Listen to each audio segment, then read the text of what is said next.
Doctor Sachin Raj అత్యాధునిక world class physiotherapy treatment తో అన్ని రకాల నొప్పులకు శాశ్వత పరిష్కారం. అమ్మ మామూలుగా ఇంట్లో మనం దీపారాధన ఫస్ట్ పటాలన్నీ తెచ్చుకొని చాలా ఉత్సాహంగా చేస్తాం. కొన్ని రోజులు అయిన తర్వాత ఆ పటాలు ఏదో ఒక రూపంలో ఇదైతూ ఉంటాయి. లోపల చినిగిపోవడమా, అద్దం పగిలిపోవడం. అయితే చాలా మటుకు అందరం ఏం చేస్తాం, వెళ్ళి గుళ్ళల్లో కానీ లేకపోతే చెట్టు కింద పెట్టేస్తూ ఉంటాం. అది కరెక్టేనా అట్లా పెట్టడం? ఇంకొంతమంది అయితే కవర్లో కట్టి ఎక్కడో అటక పైన పెడతారు. మీరు అడిగారు కదా కరెక్టేనా అని.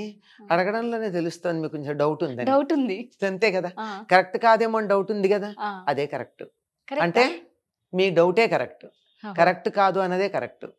అలా చేయకూడదమ్మా. మీరు ఇంట్లో పూజ చేసింది ఉంది కదా, మీరు పూజ చేసిన దాన్ని అలా బయట ఎలా పడేస్తారు?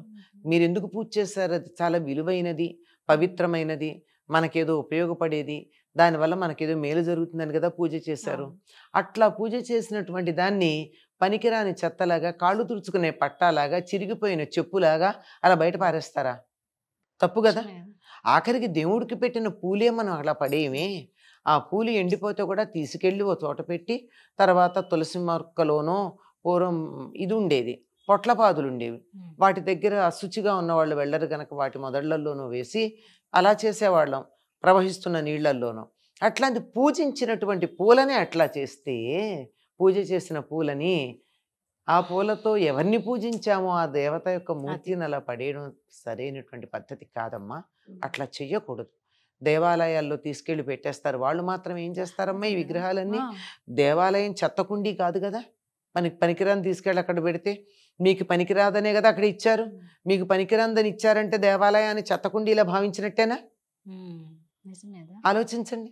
కనుక చెత్తకుండీ కాదు గనక అక్కడ పెట్టకూడదు. అలాగే చెట్టు మొదట్లో సాధారణంగా తీసుకెళ్ళి రావి చెట్టు, వేప చెట్టు వాటి మొదట్లో పెడతారు. ఎందుకంటే అవి పవిత్రమైనవి, వాటి దగ్గర ఎవరు కూడా మలమూత్రాలు చెయ్యరు గనక అక్కడ పెట్టేస్తే మన పని అయిపోయిందని. అది కూడా తప్పే కదా. నువ్వు పూజించిన దాన్ని అలా పారేస్తావా? నీ మనిషి చనిపోతేనే ఈ శరీరాన్ని పడేయటం లేదే, తీసుకెళ్ళి దాన్ని సంస్కరిస్తున్నారే. అలాగే పెంచినటువంటి కుక్కలు మొదలైన చనిపోతే కూడా వీధిలో పారేయకుండా, మన పెంపుడు కుక్క అయితే దానికి ప్రత్యేకంగా క్రెమటోరియంస్ ఇవి ఉన్నాయి, అక్కడికి వెళ్ళి చేస్తున్నారే. అట్లాంటిది నువ్వు పూజించిన దేవత యొక్క విగ్రహాన్నో బొమ్మనో తీసుకెళ్ళి అట్లా పడేస్తావా? తప్పు కదా, చేయకూడదు. అయితే కాగితం చిరిగిపోవడమో, అద్దం పగిలిపోవడమో అయింది. అద్దం పగిలితే అద్దం వేయించుకోండి. కాగితం చిరిగిపోయింది అనుకోండి, దానిని అద్దము, దానికి ఉన్నటువంటి మిగిలిన భాగాలు ఉంటాయి కదా, ఫ్రేము అలాంటివి, అవన్నీ పక్కన పడేసి ఎక్కడన్నా వాటిని కూడా కడగండి. ఒకసారి కడిగేసి దానికి ఉన్న పవిత్రతనంతా పక్కకు పెట్టిన తర్వాత దాన్ని తీసి నీళ్లల్లో పడేయండి. ఇంట్లో నీళ్లల్లో పారేస్తే ఓ 2 రోజులో, 3 రోజులో, 4 రోజులు అయ్యాక దాని మీద ఉన్నటువంటి ఆ చిత్రం అంతా ఏదైతే ఉందో అదంతా పోతుంది. పోయిన తర్వాత తీసుకెళ్ళి ఆ నీళ్ళని, ఆ కాగితం ముక్కని ఎవరు తొక్కని చోట వెయ్యండి. అంటే రావి చెట్టు మొదలు అట్లాంటి చోట, తొక్కని చోట వెయ్యాలి. అంతేగాని ఎక్కడ పడితే అక్కడ పడేసి అక్కడ దాన్ని మళ్ళీ అక్కడ అందరూ మలమూత్రాలు చేసేసి చెత్త పడేసి కుక్కలు పీక్కు తిని ఇట్లాంటివి లేని చోట పడేయాల్సి ఉంటుంది. మన శరీరాన్ని ఎంత పవిత్రంగా తీసుకెళ్ళి చనిపోయిన తర్వాత అగ్ని సంస్కారం చేస్తున్నారో అట్లా చేయాలి. అందుబాటులో కనుక ఉన్నట్టయితే ప్రవహిస్తున్న నీళ్లల్లో వదిలిపెట్టినట్టయితే పర్వాలేదు. లేదమ్మా, ఇప్పుడు మీరు చెప్పినట్లు అన్ని తీసి ఆ ఫోటోని ప్రవహిస్తున్న నీళ్ళలో వేయమంటారు. అది కూడా అద్దం లేకుండా, అద్దము, మేకులు, ఆ చెక్క ముక్కలు కాకుండా వాటిని కూడా కడిగి పక్కన ఎక్కడన్నా పడేయండి. ఆ కాగితం ముక్క మాత్రమే కదా, దాన్ని నీళ్లలో, ప్రవహిస్తున్న నీళ్లలో నమస్కారం చేసుకుని పడేయండి. లేదు మనకు అందుబాటులో లేవంటే ఇంట్లోనే ఒక పెద్ద బకెట్లో నీళ్లు పెట్టి ఆ నీళ్లలో నానబెట్టి ఆ ముఖ చిత్రం, అదే చిత్రం అంతా కూడా కరిగిపోయేదాకా ఉంచి అప్పుడు ఆ నీళ్ళని, ఆ కాగితం ముక్కని అలా పడేయండి. ఆ పవిత్రత లేకపోయిన తర్వాత కూడా ఉంటుంది కదా పవిత్రత. ఒక మనిషి చనిపోయాక ఈ శరీరాన్ని ఫలానా వాళ్ళ శరీరం అని దాన్ని గౌరవిస్తున్నామా లేదా? మరి దైవానికి సంబంధించినటువంటి చిత్రం ఉంటే దాన్ని గౌరవించకుండా పోవడంలో ఏమంత న్యాయం ఉందో చెప్పండి అమ్మా. మీరన్నది కరెక్టే, అన్ని గుళ్ళల్లో పెడతారు, చాలా తప్పు. గుడి వాళ్ళు మాత్రం ఏం చేస్తారు, చెప్పాక గుళ్ళల్లో పెట్టారంటే గుడిని మీరు చెత్తకుండీలా భావించినట్టు. వాళ్ళు మాత్రం ఏం చేస్తారు, దాన్ని వాళ్ళు కూడా ఏదో చేయాలి కదా. అలాగే ఇంట్లో విగ్రహాలు ఉంటాయి, మేము చాలా కాలం పూజ చేసాం, మా పిల్లలు చేయటం, మనకంతా పిల్లల్ని అమెరికాలో ఉండాలని కోరుకుంటాం కదా, వాళ్ళు చెయ్యరు పూజ, ఈ విగ్రహాలు ఏం చేయాలి మా తర్వాత అని చెప్పి గుళ్ళల్లో ఇచ్చేయడం. ఎంతమంది విగ్రహాలని వాళ్ళు బాగు చేసి పూజ చేస్తారు మా గుళ్ళల్లో?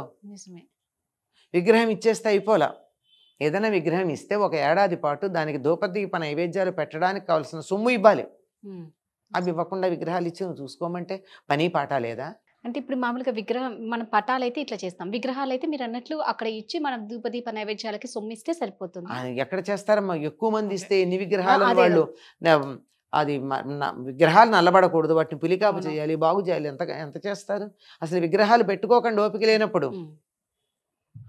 మీ పిల్లలు విదేశాలకు వెళ్ళాలి అనుకున్నటువంటి వాళ్ళు ఎవరైతే ఉన్నారో వాళ్ళు ఇంట్లో విగ్రహాలు పెట్టుకోకండి, పటానికి పూజ చేసుకోండి.